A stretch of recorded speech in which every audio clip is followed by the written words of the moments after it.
Praise the Lord. Shekinah അമേരിക്കാസിൻ്റെ ഞങ്ങൾ വിശ്വസിക്കുന്നു എന്ന ഈ പ്രോഗ്രാമിൽ പങ്കെടുക്കുവാൻ വീണ്ടും ഒരിക്കൽ കൂടി അവസരം തരുന്ന ഈശോയ്ക്ക് നന്ദി പറയുന്നു. അവിടെ അറിവ് എന്ന പുണ്യത്തെക്കുറിച്ച്, പരിശുദ്ധാത്മാവിൻ്റെ ദാനത്തെക്കുറിച്ച് ആണ് പറയാൻ ശ്രമിച്ചത്. വിശുദ്ധ യോഹന്നാൻ്റെ സുവിശേഷത്തിൽ നിന്നും അറിവ് സംബന്ധിച്ച് പ്രകാശം നൽകുന്ന ചില വചനങ്ങളാണ് എടുത്തത്. ഈ എപ്പിസോഡിൽ അതേ സുവിശേഷത്തിലെ അവസാന അധ്യായങ്ങളിൽ നിന്നുള്ള കുറച്ച് ഭാഗങ്ങൾ എടുക്കുകയാണ്. യോഹന്നാൻ സുവിശേഷം 9-ാം അധ്യായത്തിൽ അന്ധനെ സുഖപ്പെടുത്തുന്ന ഭാഗത്ത് അന്ധനുണ്ടാകുന്ന അറിവിൻ്റെ വളർച്ച അല്ലെങ്കിൽ അതിൻ്റെ വിവിധ തലങ്ങൾ നമുക്ക് നോക്കാം. ആദ്യമേ അന്ധൻ പറയുന്നത് യേശു എന്നു പേരുള്ള മനുഷ്യൻ എന്നാണ്. തുടർന്ന് അവൻ ഒരു പ്രവാചകനാണെന്ന് പറയുന്നു.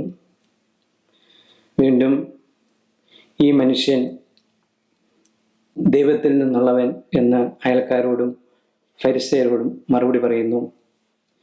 എന്നാൽ യേശുവിൻ്റെ നേരിട്ടുള്ള ഒരു ചോദ്യത്തിന്, മനുഷ്യപുത്രനിൽ നീ വിശ്വസിക്കുന്നുവോ എന്ന ചോദ്യത്തിന്, ഞാൻ അവനിൽ വിശ്വസിക്കേണ്ടതിന് അവൻ ആരാണെന്ന് ചോദിക്കുന്നു.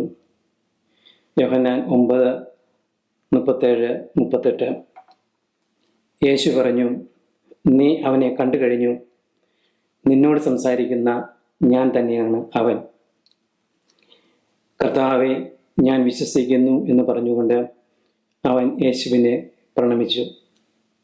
യഥാർത്ഥമായ അറിവ് ആരാധനയിലേക്ക് നയിക്കുന്നു. 12-ാം അധ്യായത്തിൽ ലാസറിനെ ഉയർപ്പിച്ചത് മൂലം ധാരാളം പേർ അവനെ തേടി ചെല്ലുന്നു. ബെഥനിയയിലേക്ക് വന്നത് വലിയ ഒരു ഗണം യഹൂദരാണ്. ജനക്കൂട്ടം ആർപ്പ് വിളിക്കുന്നു. ഗ്രീക്കുകാരും അവനെ തേടി എത്തുന്നു. എന്നാൽ കർത്താവ് ഉന്നതമായ കാര്യങ്ങളിലേക്ക് മാറുകയാണ്. അതല്ലെങ്കിൽ അവിടുത്തെ ദൗത്യത്തിൽ നിന്ന് പിന്മാറുന്നില്ല. അവിടുന്ന് പറയുന്നത്, ഗോതമ്പ് മണി നിലത്ത് വീണ് അഴിയുന്നില്ലെങ്കിൽ അത് അതേപടി ഇരിക്കും, അഴിയുന്നെങ്കിലോ അത് വളരെ ഫലം പുറപ്പെടുവിക്കും. യോഹന്നാൻ 12:26. തൻ്റെ ജീവനെ സ്നേഹിക്കുന്നവൻ അത് നഷ്ടപ്പെടുത്തുന്നു. ഈ ലോകത്തിൽ തൻ്റെ ജീവനെ ദ്വേഷിക്കുന്നവൻ നിത്യജീവനിലേക്ക് അതിനെ കാത്തു സൂക്ഷിക്കും. അവിടുന്ന് തുടർന്ന് ഉപദേശിച്ചത്, പ്രകാശത്തിൻ്റെ മക്കളാകേണ്ടതിന് അതുള്ളപ്പോൾ പ്രകാശത്തിൽ വിശ്വസിക്കുവേൻ എന്നാണ്. കാരണം അന്ധകാരത്തിൽ നടക്കുന്നവൻ താൻ എവിടേക്കാണ് പോകുന്നതെന്ന് അറിയുന്നില്ല. യോഹന്നാൻ 13-ാം അധ്യായത്തിൽ തുടക്കത്തിൽ നമ്മൾ വായിക്കുന്നത്, യേശു പിതാവിൽ നിന്നുള്ള അവിടുത്തെ ദൗത്യം മുൻകൂട്ടി വ്യക്തമായി അറിഞ്ഞിരുന്നു എന്നാണ്. 13:1. ഈ ലോകം വിട്ട് പിതാവിൻ്റെ സന്നിധിയിലേക്ക് പോകുവാനുള്ള സമയമായി എന്ന് പെസഹ തിരുനാളിനു മുമ്പ് യേശു അറിഞ്ഞു. ലോകത്തിൽ തനിക്ക് സ്വന്തമായുള്ളവരെ അവൻ സ്നേഹിച്ചു, അവസാനം വരെ സ്നേഹിച്ചു. 13:3 വായിക്കുന്നത്, പിതാവ് സകലതും തൻ്റെ കരങ്ങളിൽ ഏൽപ്പിച്ചിരിക്കുന്നുവെന്നും താൻ ദൈവത്തിൽ നിന്ന് വരികയും ദൈവത്തെങ്കിലേക്ക് പോവുകയും ചെയ്യുന്നുവെന്ന് യേശു അറിഞ്ഞു. തുടർന്ന് ശിഷ്യന്മാരുടെ പാദങ്ങൾ കഴുകുമ്പോൾ പത്രോസ്ലീഹ തടസ്സം പറയുന്നു. യേശു പത്രോസിനോട് പറഞ്ഞു, 13:7, ഞാൻ ചെയ്യുന്നത് എന്തെന്ന് ഇപ്പോൾ നീ അറിയുന്നില്ല, എന്നാൽ പിന്നീട് അറിയും. കർത്താവും ഗുരുവുമായ ഈശോ ശിഷ്യന്മാരുടെ പാദങ്ങൾ കഴുകുമ്പോൾ മാതൃക തന്ന് നിർദ്ദേശം തന്നത്, നിങ്ങളും പരസ്പരം പാദങ്ങൾ കഴുകണമെന്നാണ്. യോഹന്നാൻ 13:16. സത്യം സത്യമായി ഞാൻ നിങ്ങളോട് പറയുന്നു, ഭൃത്യൻ യജമാനനേക്കാൾ വലിയവനല്ല, അയക്കപ്പെട്ടവൻ അയച്ചവനേക്കാളും വലിയവനല്ല. ഈ കാര്യങ്ങൾ അറിഞ്ഞ് നിങ്ങൾ ഇതനുസരിച്ച് പ്രവർത്തിച്ചാൽ അനുഗ്രഹീതർ. ഇനിയും അവിടുത്തെ ശിഷ്യന്മാരെന്ന് ലോകം അറിയുന്നത് ഏതു വിധത്തിലെന്ന് 13 അധ്യായം 34-35 വചനങ്ങൾ വെളിപ്പെടുത്തുന്നു. ഞാൻ പുതിയൊരു കൽപ്പന നിങ്ങൾക്ക് നൽകുന്നു, നിങ്ങൾ പരസ്പരം സ്നേഹിക്കുവിൻ. ഞാൻ നിങ്ങളെ സ്നേഹിച്ചതുപോലെ നിങ്ങളും പരസ്പരം സ്നേഹിക്കുവിൻ. നിങ്ങൾക്ക് പരസ്പരം സ്നേഹമുണ്ടെങ്കിൽ നിങ്ങൾ എൻ്റെ ശിഷ്യന്മാരാണെന്ന് അതുമൂലം എല്ലാവരും അറിയും.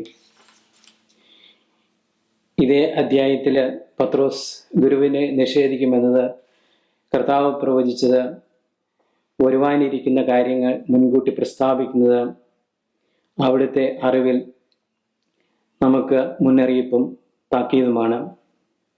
യുവദാസിൻ്റെ വഞ്ചനയെക്കുറിച്ച് അവിടുന്ന് അറിഞ്ഞിരുന്നുവെന്നും വചനത്തിൽ നമ്മൾ വായിക്കുന്നു. 14-ാം അധ്യായം വഴിയും സത്യവും ജീവനും സംബന്ധിച്ച വെളിപ്പെടുത്തലാണ്.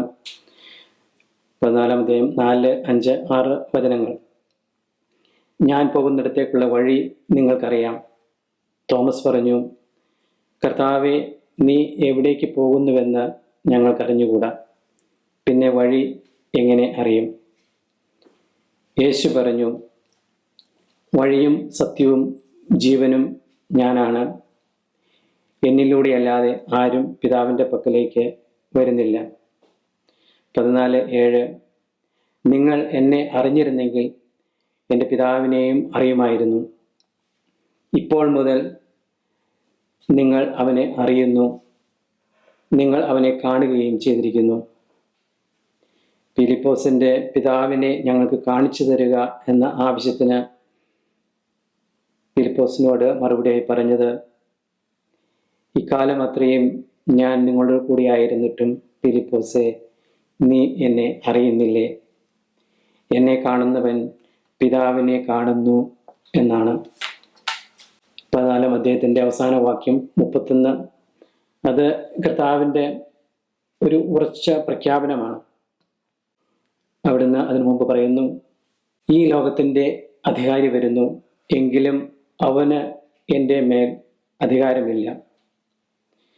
14:31 ഞാൻ പിതാവിനെ സ്നേഹിക്കുന്നുവെന്നും അവിടുന്ന് എന്നോട് കൽപ്പിച്ചതുപോലെ ഞാൻ പ്രവർത്തിക്കുന്നുവെന്നും ലോകം അറിയണം. അവിടുത്തെ ആ നിശ്ചയദാർഢ്യം, ദൈവനിശ്ചയത്തോടുള്ള പ്രതിബദ്ധത നമ്മുടെ ജീവിതത്തിലും മിഷനിലും ഏറെ കരുത്ത് പകരേണ്ടതാണ്. അടുത്തത് ശിഷ്യന്മാർ സ്നേഹിതർ എന്ന ആ തലത്തിലേക്ക് ഉയരുന്നത്. യോഹന്നാൻ 15:15 ഇനി ഞാൻ നിങ്ങളെ ദാസന്മാർ എന്ന് വിളിക്കുകയില്ല, കാരണം യജമാനൻ ചെയ്യുന്നതെന്തെന്ന് ദാസൻ അറിയുന്നില്ല. എന്നാൽ ഞാൻ നിങ്ങളെ സ്നേഹിതന്മാരെന്ന് വിളിച്ചു. എന്നാൽ എൻ്റെ പിതാവിൽ നിന്ന് കേട്ടതെല്ലാം നിങ്ങളെ ഞാൻ അറിയിച്ചു. ലോകം നിങ്ങളെ ദ്വേഷിക്കുന്നു എങ്കിൽ അതിനുള്ള കാരണം കൂടി 15:13 വായിച്ചെടുക്കാം. എന്നാൽ എൻ്റെ നാമം മൂലം അവർ ഇതെല്ലാം നിങ്ങളോട് ചെയ്യും, കാരണം എന്നെ അയച്ചവനെ അവർ അറിയുന്നില്ല. പരിശുദ്ധാത്മാവിൻ്റെ പ്രവർത്തനവുമായി ബന്ധപ്പെടുത്തി 15-ാം അധ്യായം 26 വാക്യം, 16, 13, 17-ാം അധ്യായം 25, 26 വചനഭാഗങ്ങൾ നമ്മൾ കഴിഞ്ഞ എപ്പിസോഡിൽ എടുത്തിരുന്നു. 16-ാം അധ്യായത്തിൽ 8, 9, 10, 11 അധ്യായങ്ങളോടെ പോകുമ്പോൾ പരിശുദ്ധാത്മാവിൽ ഒരു ബോധ്യപ്പെടുത്തുന്നതിനെ കുറിച്ചുള്ള വായന വളരെ ശ്രദ്ധേയമാണ്. അറിവ് അത് കൊണ്ടുപോകുന്നത് ബോധ്യത്തിലേക്കാണ്. ബോധ്യങ്ങൾ നൽകി പരിശുദ്ധാത്മാവ് നമ്മെ നയിക്കുന്നു. പാപം അത് യേശുവിൽ വിശ്വസിക്കുവാൻ വിസമ്മതിക്കുന്നതാണ്. നീതിയുടെ വിജയമാണ്. ക്രിസ്തുവിൻ്റെ ഉയിർപ്പ്, പിതാവിലേക്ക് പോയി എന്നതിൻ്റെ അറിയിപ്പ്, നീതിയുടെ വിജയം പ്രഘോഷിക്കപ്പെടുകയാണ്. ന്യായവിധി, ഈ ലോകത്തിൻ്റെ അധികാരി വിധിക്കപ്പെടുകയാണ്. അത് വഞ്ചകനും നുണയനുമാണെന്ന് ലോകം തിരിച്ചറിയുന്നു. അത് തിരസ്കൃതനാകുന്നു, പുറന്തള്ളപ്പെടുന്നു. പാപം, നീതി, ന്യായവിധി ഇവ സംബന്ധിച്ച് കൃത്യമായ ബോധ്യം നൽകി അനുഗ്രഹിക്കണമേ എന്ന് പരിശുദ്ധാത്മാവായ ദൈവത്തോട് പ്രാർത്ഥിക്കാം. യോഹന്നാൻ 18-19 അധ്യായങ്ങൾ യേശുവിനെ ബന്ധിക്കുന്നതും ചോദ്യം ചെയ്യപ്പെടുന്നതും ക്രൂശിക്കപ്പെടലും യേശുവിൻ്റെ മരണവും തുടർന്ന് സംസ്കരിക്കുന്നതും വിവരിക്കുന്നു. ഇവിടെ തിരിച്ചറിവ് എന്നതിനെ മുൻനിർത്തി എടുക്കുമ്പോൾ പിതാവ് നൽകിയ പാനപാത്രവുമായി വന്നു നിൽക്കുന്ന സഹനദാസനെ തിരിച്ചറിയുന്നില്ല എന്നതാണ് ഏറെ ദുഃഖകരമായിട്ടുള്ളത്. ശിഷ്യന്മാരോടൊത്ത് സമ്മേളിക്കാറുള്ള തോട്ടത്തിൽ അവിടുന്ന് പ്രവേശിക്കുന്നു. ഒറ്റിക്കൊടുക്കാനിരുന്ന യൂദാസിന് ആ സ്ഥലം സംബന്ധിച്ച് അറിയാമായിരുന്നു. എങ്കിലും യേശു അവിടെ പ്രവേശിക്കുകയാണ്. യൂദാസ് പടയാളികളെയും സേവകരെയും കൂട്ടി പന്തങ്ങളും വിളക്കുകളും ആയുധങ്ങളുമായി അവിടെ എത്തി. 18:4 തനിക്ക് സംഭവിക്കാനിരുന്നതെല്ലാം അറിഞ്ഞിരുന്ന യേശു മുന്നോട്ട് വന്ന് അവരോട് ചോദിച്ചു, നിങ്ങൾ ആരെയാണ് അന്വേഷിക്കുന്നത്? അവർ അന്വേഷിക്കുന്ന നസ്രായനായ യേശു ഞാൻ തന്നെയാണ് എന്ന് അവിടുത്തെ മറുപടിയിൽ അവർ പിൻവലിയുകയും നിലംപതിക്കുകയും ചെയ്യുന്നു. ഇത് അവർക്ക് ഒരു തിരിച്ചറിവിന് സാധ്യതയായിരുന്നു. തുടർന്ന് അവിടുന്ന് അനുവദിക്കുമ്പോൾ മാത്രമാണ് അവർക്ക് അവിടുത്തെ ബന്ധിക്കാനാവുന്നത്. അന്നാസ് അവിടുത്തെ പ്രബോധനങ്ങൾ ചോദ്യം ചെയ്യുമ്പോൾ അതിന് മറുപടിയായി പറയുന്നത് യോഹന്നാൻ 18:21 എന്നോട് ചോദിക്കുന്നത് എന്തിന്? ഞാൻ പറഞ്ഞത് എന്താണെന്ന് അത് കേട്ടവരോട് ചോദിക്കുക. ഞാൻ എന്താണ് പറഞ്ഞതെന്ന് അവർക്കറിയാം. അന്നാസും കയഫാസും കർത്താവിൻ്റെ ദൗത്യം തിരിച്ചറിയുന്നില്ല. പീലാത്തോസിനോട് സത്യത്തിൽ നിന്നുള്ളവൻ എൻ്റെ സ്വരം ശ്രവിക്കുന്നു എന്ന് പറയുമ്പോൾ പീലാത്തോസ് ചോദിച്ചു, എന്താണ് സത്യം? തൻ്റെ മുമ്പിൽ വന്നു നിൽക്കുന്ന സത്യത്തെ തിരിച്ചറിയുന്നതിന് പീലാത്തോസിന് സാധിച്ചില്ല. ഇതാ മനുഷ്യൻ, യഹൂദരുടെ രാജാവ് എന്നീ തലങ്ങളിൽ മാത്രമാണ് പീലാത്തോസ് യേശുവിനെ മനസ്സിലാക്കുന്നത്. യോഹന്നാൻ 19 അധ്യായം അവസാന ഭാഗത്ത് സുവിശേഷകനായ ശ്ലീഹ താൻ നേരിട്ട് കണ്ട അനുഭവം വിവരിക്കുന്നു. യോഹന്നാൻ 19:34-35 എന്നാൽ പടയാളികളിൽ ഒരുവൻ അവൻ്റെ പാർശ്വത്തിൽ കുന്തം കൊണ്ട് കുത്തി. ഉടനെ അതിൽ നിന്ന് രക്തവും വെള്ളവും പുറപ്പെട്ടു. അത് കണ്ടയാൾ തന്നെ അത് സാക്ഷ്യപ്പെടുത്തിയിരിക്കുന്നു. അവൻ്റെ സാക്ഷ്യം സത്യവുമാണ്. നിങ്ങളും വിശ്വസിക്കേണ്ടതിന് താൻ സത്യമാണ് പറയുന്നതെന്ന് അവൻ അറിയുകയും ചെയ്യുന്നു. 20 അധ്യായം മഗ്ദലന മറിയത്തിൻ്റെ ഉത്ഥിതനായ ക്രിസ്തുവിനെ തിരിച്ചറിയുന്നതും തോമാസ് ശ്ലീഹായുടെ ദൈവാനുഭവവും വിവരിക്കുന്നു. മഗ്ദലന മറിയം ശവകുടീരത്തിൽ കല്ല് മാറ്റപ്പെട്ടതായി കണ്ടു. അപ്പോൾ ഓടി ശിമോൻ പത്രോസിനെയും യോഹന്നാനെയും വിവരമറിയിക്കുന്നു. കല്ലറയിൽ നിന്ന് കല്ല് മാറ്റിയിരിക്കുന്നു എന്ന് അവൾ അവരെ അറിയിക്കുന്നു. അവരും ഓടി കല്ലറയിലെത്തുന്നു. അവൻ മരിച്ചവരിൽ നിന്ന് ഉയർത്തെഴുന്നേൽക്കേണ്ടിയിരിക്കുന്നു എന്ന തിരുവെഴുത്ത് അവർ അതുവരെയും മനസ്സിലാക്കിയിരുന്നില്ല. ശിഷ്യന്മാർ മടങ്ങിപ്പോയി. എന്നാൽ അവൾ അവിടെ തന്നെ നിന്നു, കരഞ്ഞുകൊണ്ട് നിന്നു. കല്ലറയിൽ അകത്ത് 2 ദൂതന്മാരെ കാണുന്നു. തിരിച്ചു നോക്കുമ്പോൾ യേശു വന്നു നിൽക്കുന്നത് അവൾ കാണുന്നു. എന്നാൽ അത് തോട്ടക്കാരനാണെന്നാണ് അവൾ ധരിച്ചത്. യോഹന്നാൻ 20:16. യേശു അവളെ വിളിച്ചു, മറിയം. അവൾ തിരിഞ്ഞ് റബ്ബോനി എന്ന് ഹെബ്രായ ഭാഷയിൽ വിളിച്ചു. ഗുരു എന്നർത്ഥം. പേര് ചൊല്ലി വിളിച്ചപ്പം ആ സ്വരം അവൾ തിരിച്ചറിഞ്ഞു. തോമാസ് സ്ലീഹായുടെ ദൈവാനുഭവം ആണ് ഏറ്റവും ശക്തമായിട്ടുള്ളത്. 3 വർഷം കൂട്ടത്തിൽ നടന്ന ശിഷ്യന് എപ്പോഴും അതിലും ശക്തമായ ഒരു അനുഭവമാണ് പാർശ്വത്തിൽ തൊട്ടപ്പോൾ ഉണ്ടായത്. അപ്പോൾ തോമസ് സ്ലീഹ ആ ദൈവാനുഭവത്തിൽ പറഞ്ഞു, യോഹന്നാൻ 20:28, തോമസ് പറഞ്ഞു, എൻ്റെ കർത്താവേ, എൻ്റെ ദൈവമേ. തോമസ് അക്വിനാസിൻ്റെ ഒരു ദൈവാനുഭവത്തെക്കുറിച്ച് നമ്മൾ വായിക്കുന്നുണ്ട്. ഒരു കുർബാന മധ്യേ ഉണ്ടായ ദൈവാനുഭവം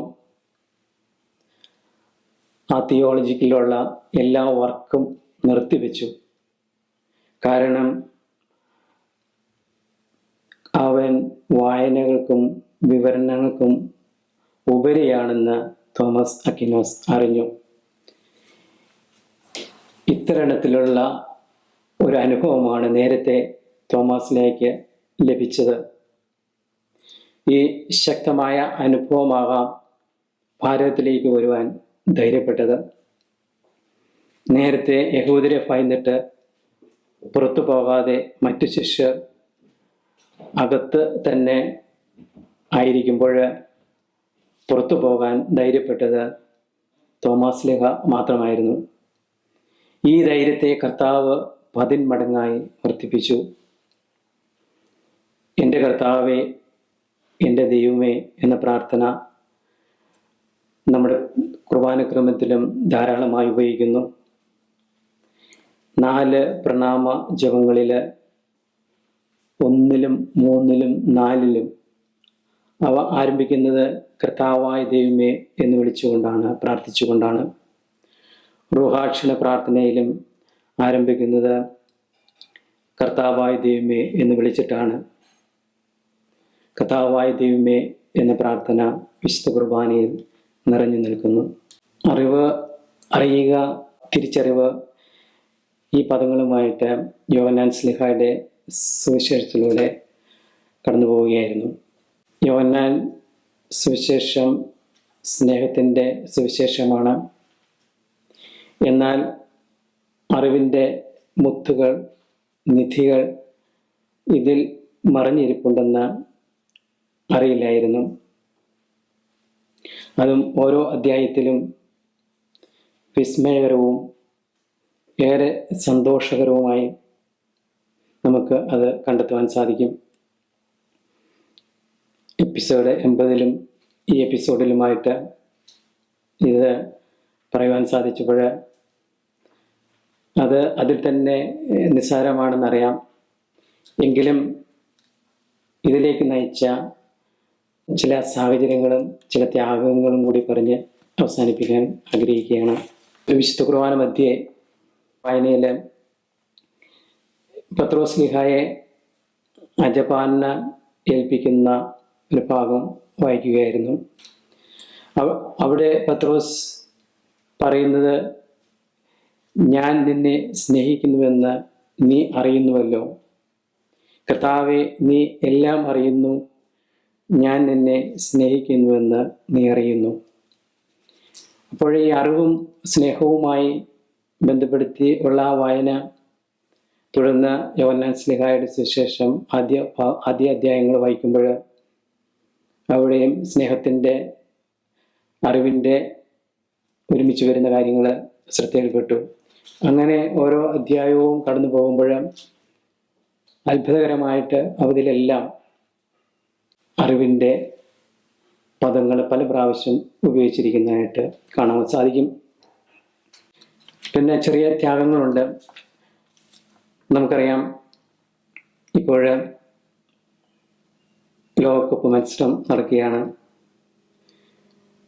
അപ്പോൾ ചെറുപ്പകാലത്ത് സ്കൂളിൽ പഠിക്കുമ്പോൾ ഏറ്റവും പ്രിയപ്പെട്ട ഒരു വിനോദമായിരുന്നു ഫുട്ബോൾ. അപ്പോൾ അതിൻ്റെ ഉദ്ഘാടനവും കാര്യങ്ങളും എല്ലാം ഇവിടെ അത് സ്കിപ്പ് ചെയ്തു പോയി. അപ്പോൾ അത് ന്യൂയോർക്കിൽ തന്നെ നടക്കുമ്പോൾ യാങ്കി സ്റ്റേഡിയം അതെല്ലാം ഞങ്ങൾ ജോലി ചെയ്യുന്നതിൻ്റെ തൊട്ടടുത്താണ്. അപ്പോൾ ഇതുവരെയും ഒരു കളി പോലും കാണുവാൻ ഒരു അവസരം കിട്ടിയിട്ടില്ല. അപ്പോൾ ആ ഒരു വിട്ടുകളയൽ സത്യത്തിൽ ഈ ദൈവ അനുഭവമായിട്ട് മുമ്പോട്ട് പോകുമ്പോൾ ഒന്നുമല്ല എന്ന് പറയാൻ ആഗ്രഹിക്കുകയാണ്. ഇത്തരത്തിലുള്ള ചില വിടുതലുകൾ രാഷ്ട്രീയത്തിലും സ്പോർട്സിലും സിനിമയിലും കർത്താവിൽ നമ്മെ പിടിച്ചു നിർത്തുവാൻ ഏറെ ഉപകരിക്കും. പരിശുദ്ധ അമ്മയുടെ വിമല ഹൃദയത്തോടുള്ള ഒരു ചെറിയ അനുഭവം കൂടി പറയാതെ ടോക്കുകൾ പൂർണ്ണമാകില്ലെന്ന് കരുതിയാണ്. കഴിഞ്ഞ ദിവസം സ്വാതന്ത്ര്യ ദിനത്തോടനുബന്ധിച്ച് ധാരാളം ഫയർ വർക്ക്സ് ഉണ്ടായിരുന്നു. അപ്പോൾ ഗ്രാസിൽ എല്ലാം നനച്ചിട്ട് പുറത്തിരിക്കുമ്പോൾ ആ ഫയർ വർക്ക്സ് എല്ലാം കാണുമ്പോൾ ധാരാളം മിന്നാമിനുങ്ങുകൾ അതിൽ വരുന്നത് ശ്രദ്ധിച്ചു. ആദ്യമായിട്ട് ശ്രദ്ധിക്കുകയാണ്.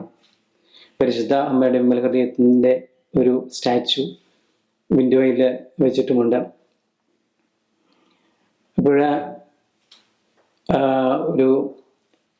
ഈ തരുണത്തിൽ ഒരു നുറങ്ങുവെട്ടം അത് ന്യൂയോർക്കിൽ സ്പാർക്കായിട്ട് പരിശുദ്ധ അമ്മയുടെ വിമല ഹൃദയത്തോട് ചേർന്ന് ഉയർന്നു വരട്ടെ എന്ന് പ്രാർത്ഥിക്കുന്നു. കഴിഞ്ഞ എപ്പിസോഡിൽ നമുക്ക് വളരെ ശ്രദ്ധേയമായൊരു ടോക്ക് ലഭിക്കുകയുണ്ടായി. ഫാദർ മോസസ് സ്റ്റീഫൻ്റെ ഓർഡിനേഷൻ കഴിഞ്ഞിട്ടുള്ള ആദ്യത്തെ ടോക്ക്. അത് അച്ഛൻ ഓർഡിനേഷൻ കഴിഞ്ഞ അടുത്ത ദിവസം വന്ന് ഇവിടെ ഈ ശുശ്രൂഷയിൽ പങ്കെടുത്ത് സംസാരിക്കുമ്പോൾ അച്ഛൻ്റെ ജീവിതത്തിലെ വിശ്വാസാനുഭവങ്ങൾ നമ്മളോട് പങ്കുവച്ചു. ഇത്തരുണത്തിൽ നമുക്കും നമ്മുടെ അനുഭവങ്ങൾ പങ്കുവയ്ക്കാൻ ശ്രമിക്കാം. ഷെക്കീന ടിവിയുടെ എല്ലാ സംരംഭങ്ങളും ഏറെ ഫലമണിയട്ടെ എന്നുകൂടി പ്രാർത്ഥിക്കുന്നു. ഈശോയെ നന്ദി, മാതാവെ നന്ദി, എല്ലാവർക്കും നന്ദി.